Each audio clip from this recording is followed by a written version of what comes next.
Make it seem like we feel the same. We love. Hello, everybody, and welcome to Mental Policing.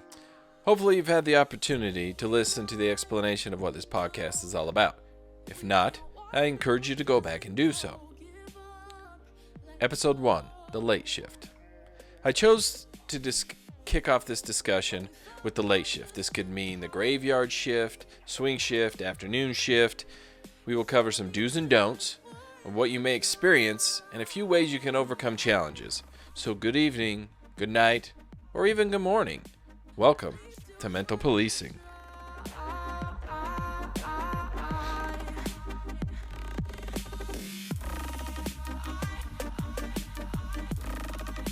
At least it was worth a try.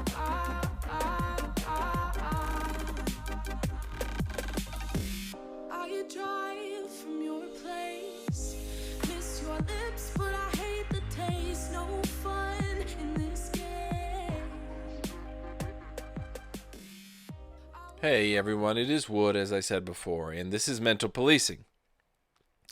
First episode is going to cover what I believe is one of the first steps in becoming a police officer, and one of the first steps in the change. When you're young, you're excited to get into the profession, it almost goes without saying you will be stuck on the quote-unquote worst shift. You will work weekends, you work nights, and you work holidays. At first, it's awesome. All the action happens there. Some years ago, I was a new guy, believe it or not. I remember getting called to a problem house. You all know the house. You all know that family. You're there week after week, and sometimes multiple times during the week. It never seems to get better. This particular house was a huge party house. Big, loud, drunken, underage parties sometimes. So we get called out to go out and shut it down. It's about 1 a.m. We knew the drill. Knock, tell them to shut it down. Sometimes met with a little bit of hostility. Other times it was just fine. But that's typically the drill. This time, though, one kid decided to get a little bit mouthy. We're standing in the doorway, and he decides, boom, he's going to run. As he does, why he runs to begin with, I have no idea. He shoves an officer back. He was unprepared for it. Stumbles back a little bit. Well, I was young. I could run. I was up for that challenge. You want to run, buddy? Let's go. So I get on my horse. We start running. Not my actual horse, but I started running. I gave chase. Stride for stride, I was with this guy. Boom, boom, boom, boom. We covered some distance, and I was not going to let him get away. Then he made a strange cut to the right, then back to the left, and I didn't see the fence that he was dodging at the time. He got around it. I ran into it. Not hard enough that it knocked me down, but just enough that it stopped me. Unfortunately for this young man, tasers were new. It was the upcoming tool that everybody wanted to use first or get their first experience with. We had just been issued them, so I was fully trained. I was ready. And I knew what they could do. So as I was running, I hit the fence. I draw my taser out, and I'm updating my location. I'm calling on the mic. Hey, I'm over here. I'm over here. And as I pull the trigger on that taser, it hits this kid perfect stride.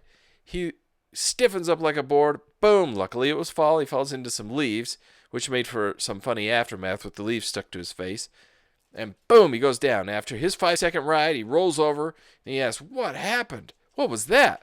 Then in the distance, I hear sirens, and the radio's going crazy.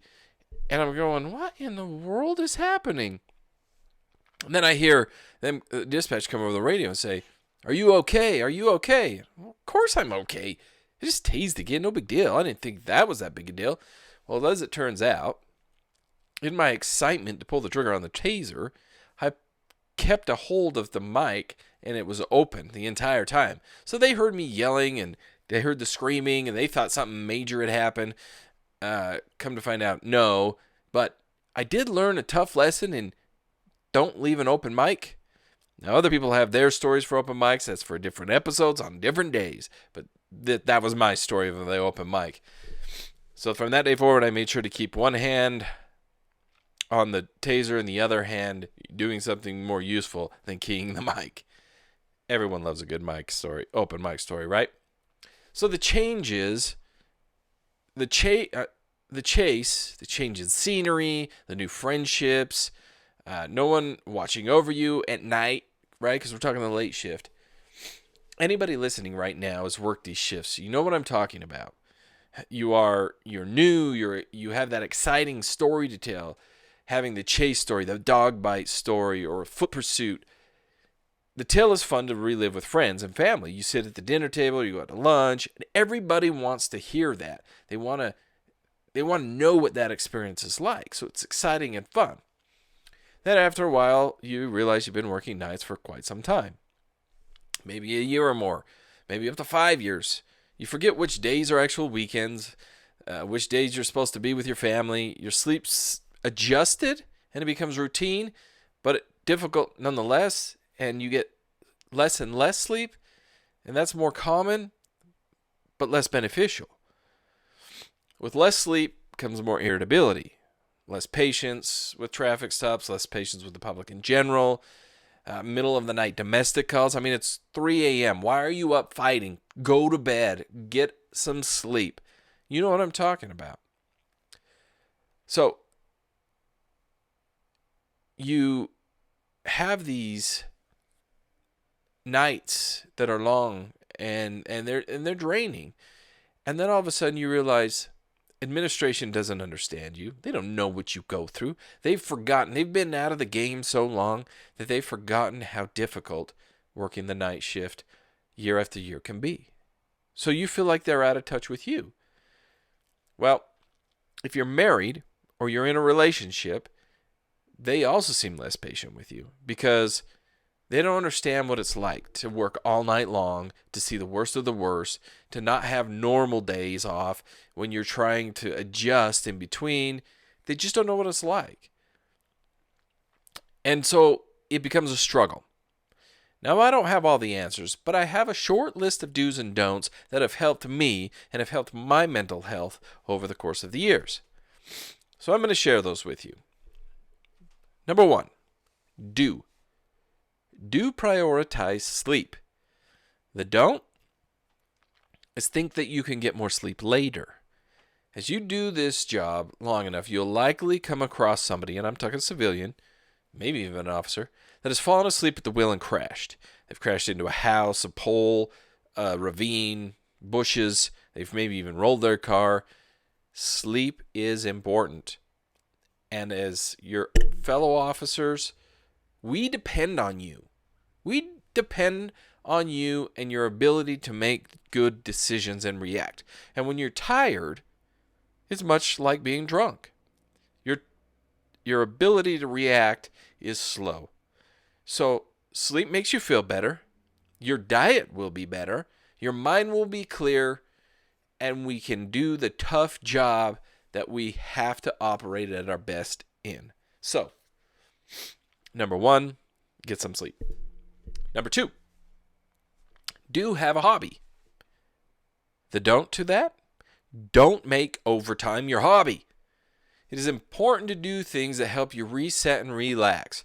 Working overtime is not a way of relaxing. It's still doing the same job. I'm talking about camping, exercise, fishing, woodworking, sports, watching sports, video games, anything that is different than the job that you're actually doing. It helps your mind. It helps clear it out. It brings you back to reality a little bit, and it gets rid of a lot of the negativity. So have a hobby, but don't make overtime your hobby. Number 3, do have different friends, but don't have only police friends. There's a difference between police-friendly friends and police friends. I'm not suggesting you have no friends in the police world, because that's silly. It would be hard. There might be something wrong with you. But have friends that are outside of the profession that keep you grounded. Now, I'm not talking about having friends that are anti-police, because that's also a negative. You don't want to go to a party or a dinner or a luncheon or something and just have them crap all over you the entire time about how police are terrible, hashtag ACAB everywhere. You don't want any of that. But have friends that can appreciate what you do for work, but are also grounded and do something different. It helps you stay in touch with reality, and this helps a lot. But it also helps to have police friends because they specifically understand you and they know what you're going through. I would say this is also important. So do have different friends. Don't have just police friends. My next do and don't. Do change. Oh, I got ahead of myself. Do exercise. Don't think that you will do it later. Staying healthy is important when it comes to your mental health. Extremely important. Not only does it keep you physically healthy, it's a good way to clear your mind. There have been studies completed that show that physical exercise can reduce stress, improve diet. It actually gives you more energy.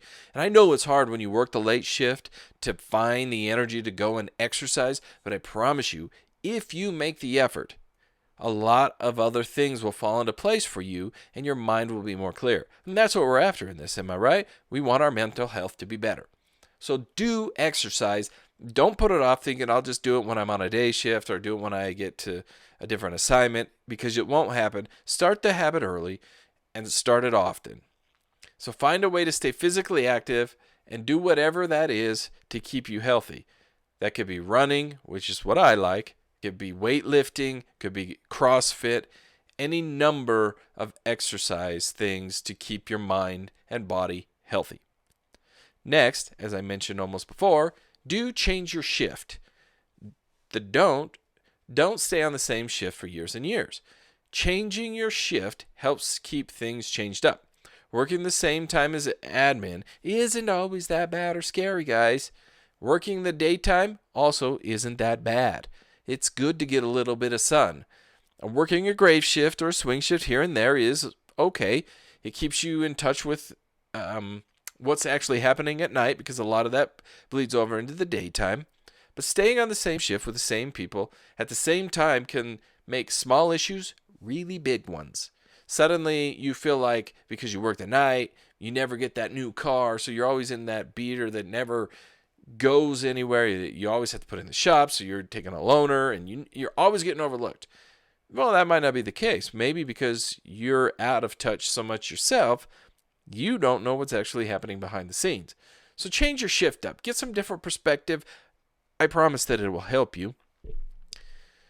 So these are just a few of my do's and don'ts.